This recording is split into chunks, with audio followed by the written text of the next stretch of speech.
are indeed nearing kind of this halfway point of the season, Andrew.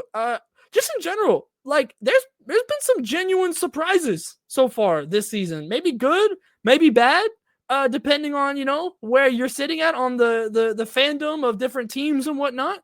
But like just generally speaking, like your biggest / favorite surprises of this season so far, I'm interested in what you got.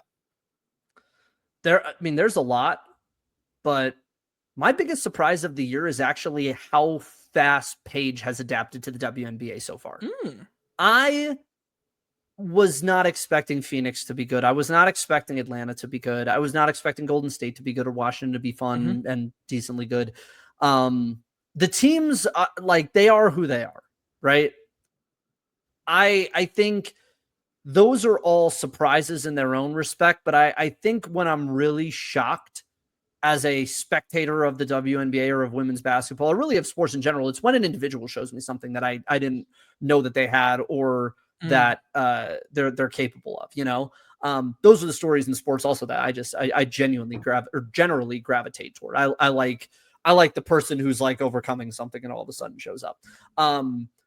Paige, to me, I expected her to be at a solid baseline to start. I expected her to maybe be like a 14, 4-5 type of player. I didn't expect her to be someone who could drop 30 pieces and give you like 25, 7 and 7 in the way Caitlin could.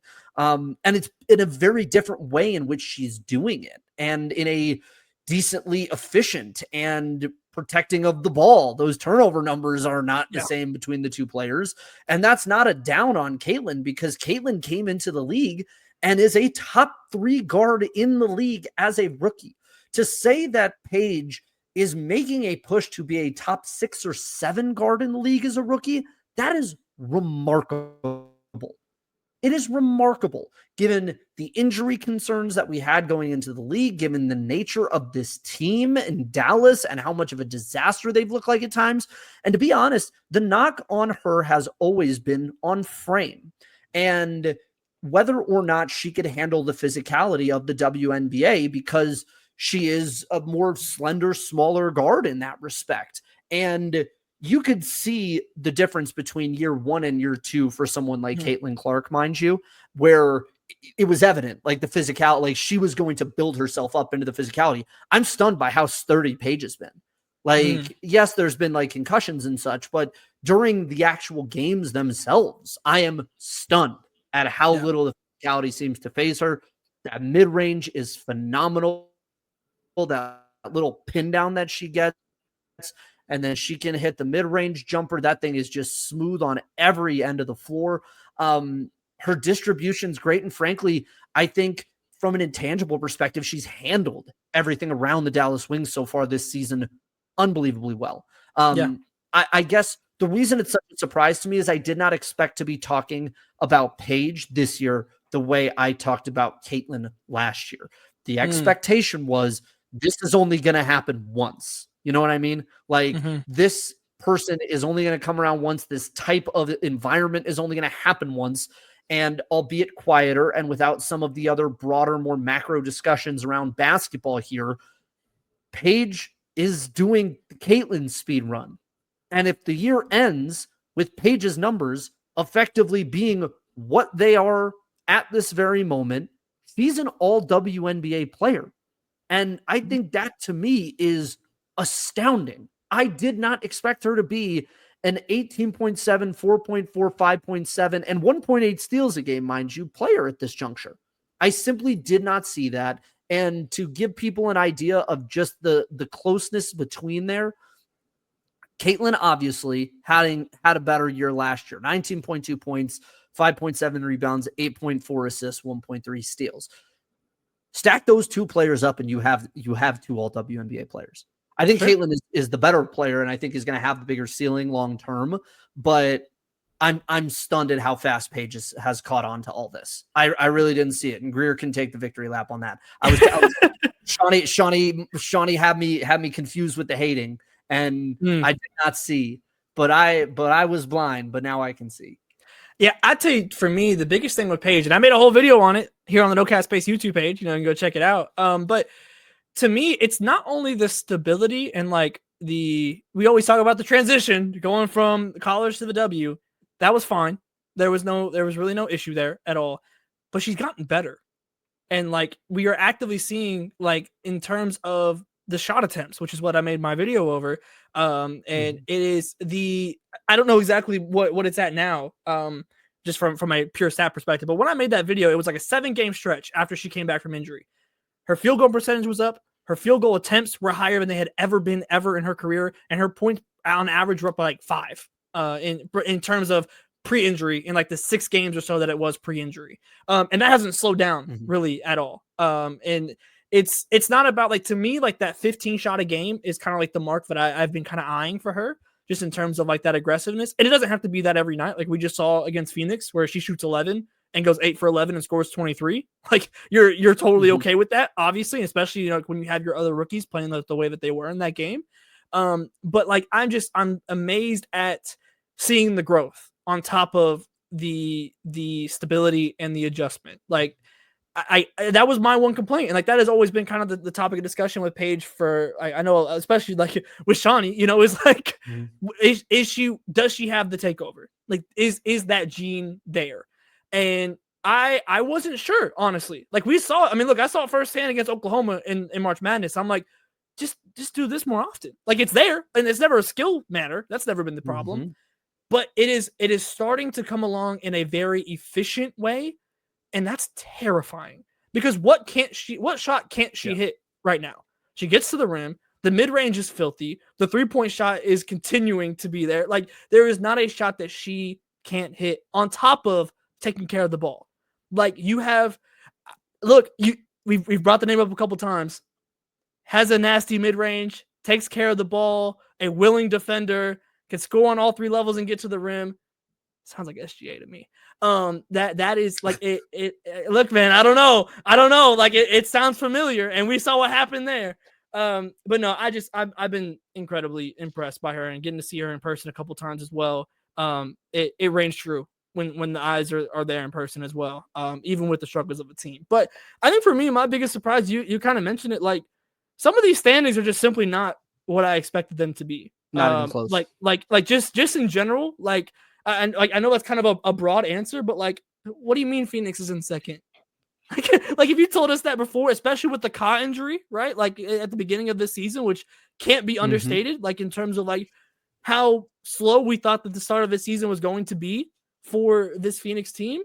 You have completely new players. You have 2 players that are from last year's roster, Natasha Mack and Ka. Both were out to start this season. You had no bridge from last season to this season. And that is such a testament to what Alyssa Thomas is as a player, as an engine, as a foundation on any franchise, really, but especially one that's built the way this team is right now, with just so much shooting surrounding her. I mean, just absolutely phenomenal. Back to MVP form. They've been probably my most fun surprise of this season. Obviously, you have a team like Golden State as well, who absolutely is a surprise in that way. I mean, it's kind of in a similar vein of like, you look at this team on paper and it doesn't make sense. Like it shouldn't be this way. But there was a quote from Kayla Thornton after one of their wins earlier in the season and I kind of mentioned it earlier, but it was, you got a whole bunch of 6 women on one team. Like in terms of you have players that have been learning how to do the little things their entire career, not just to play, to stay on rosters, to make sure you don't get cut. You have to be able to do every little thing. And you now have a team, top to bottom, that is willing to do every little thing on the court that it takes to be a winning basketball team.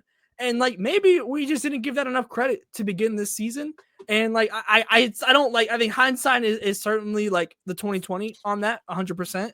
But I've been so impressed by what that has looked like this year. And then I think kind of looking at, I guess some negatives. I don't know. I mean, to be quite honest, I'm not really surprised by the Sparks. I'm not surprised by Chicago. Like Chicago more so, just because I thought that there'd be a bit more of a seamless leap, I guess, in terms of the growth for Camilla and Angel. Angel is certainly coming along now. We'll see how Camilla gets back from America.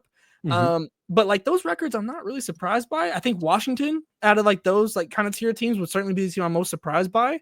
And a lot of that has to do with the rookies, which we have already touched on over this. So yeah, I think it's just the standings in general. Like obviously you don't expect Indiana to be as low as they are. Obviously they've had the injury problems with Caitlin Clark, which is certainly a very viable reason to be at that point, you know? So I just think it's the standings in general. Like it's just not at all what the preseason rankings would have been by any means at this point. I'm surprised that some of the riskiest hires have ended up being the best. You know, Carl Smesko, you can make an argument that Smesko was a very risky hire. For sure, absolutely. Also at a time when, you know, there was a question about who was getting passed over for this dude out of the ASUN. And, you know, real ones knew what Carl Smesko was, but even still, I thought it was a reasonable question, even for people who watched a ton of basketball, to go, is this going to work at this level with this roster, especially? Because nothing we had ever seen out of like Ryan and Alicia Gray had really indicated that this was a top 3 team, like, or a top 3 roster. And here you have Alicia Gray, who's probably going to finish top 4 in the MVP voting if the statistics hold the rest of the way. You have Brianna Jones, who you can make an argument was an all-star. Ryan Howard, who's an all-star, who's kind of in that like Sabrina mold a little bit, where she can give you a dud as easily as she can give you like 38. Yeah. And the consistent floor for her is like 14. So like there's a nice star floor established. I mean, the only person that really hasn't pulled weight on that team has been Brittany Griner, and I think age is just catching up to her. And the fact that Carl Smesko has built this team into a legitimate contender in year 1 with a roster that was already kind of predetermined, like this isn't a buildup for him. This is arguably one of the harder jobs to do as a coach at the pro level in any sport, I think, which is come in, fix a locker room with a bunch of players that are already established stars. So you have to manage all of the egos and manage all of this. And you're coming in and you kind of have like a system that some people would define as hokey. And you manage to come in, earn everyone's trust, get the best out of specific players, and now you're a top 4 team in the WNBA right now. I mean, that is an incredible surprise. Natalie Nakase, I think, is a huge surprise just because of how good they are, how adept with the clipboard she is in ATOs and in late game situations.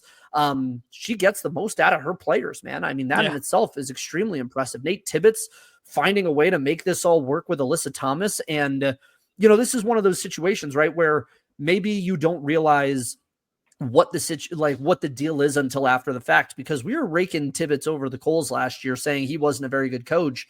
And DT has since retired. Brittany Griner is in Atlanta and does not look good. So there is this like, okay, well, how much of that really was on Nate Tibbetts and how much of that might have just been 2 players that, you know, time had gotten the best of them a little bit. And it also brings up the conversation of Alyssa Thomas being an elite, potentially Hall of Fame level floor raiser in the WNBA. I think it's really interesting. And I can't remember if it was you or Richard that put it in the group chat. Alyssa Thomas more or less is averaging the same numbers that she averaged last year and is not in the MVP conversation this season. And I find it very fascinating that those that argued that her statistics were not indicative of what her actual impact on the floor is are not doing the same now with Phoenix. They're the second best team in the league. And she's basically doing the same thing. Now, I was never on the train of a 15, 7, and 8 player should be an MVP candidate. I have never been on that train. I don't think I ever will be on that train, because I think an MVP candidate or an MVP level player has to be somebody that is the difference between you winning a final and you not. And I don't know if Alyssa Thomas, with just like the labrum limitations, is the type of player that can do that. Whereas Fee, Asia, Stewie, JJ, potentially Caitlin, all that kind of player. You know what I mean? Yeah. And I still think it is remarkable that she's not getting more plug. And, you know, even with that in mind, that she's not getting more plug and that Phoenix isn't getting more plug in general as a team for what they've done. Yeah. You know what else is an interesting surprise before we pivot over to America?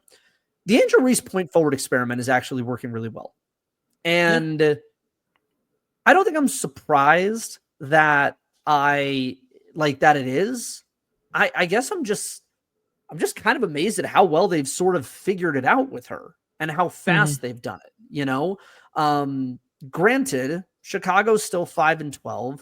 They've lost 5 of their last 7 here, but they're significantly more competitive in all of these games now. Yeah. But I feel like her game log lately has been pretty friggin' crazy. Like, yeah, let me pull the game log real quick. It is starting with most recently the Lynx, 16 points, 17 boards, 6 assists.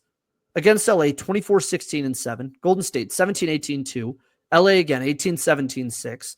Atlanta, 10-19-4. Like, she had the triple-double. She had the 11-13-11 against Connecticut. She had 10-5 against Washington. Like, these are upgraded Alyssa Thomas statistics with even better rebounding, frankly. And so at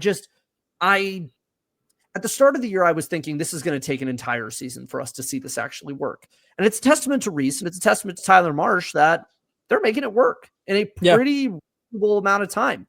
I mean, that roster is not good enough to be able to do it.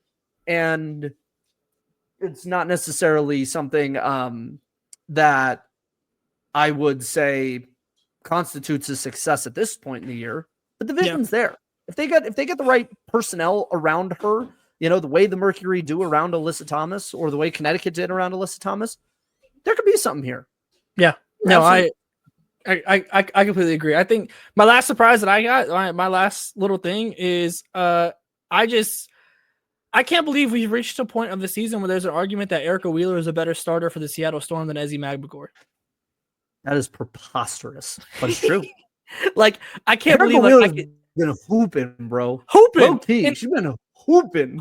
Like, genuinely. Like 11.6 points per game. What do you mean? What? Like, what do you mean? What do you mean? Pretty insane. Like, and like, Ezi has just not been what I had hoped for, frankly, this season. Like, I was hoping, honestly, with Jewel leaving, that we would kind of see the points rocket up a little bit, and we see a little bit more of an offensive bag grow.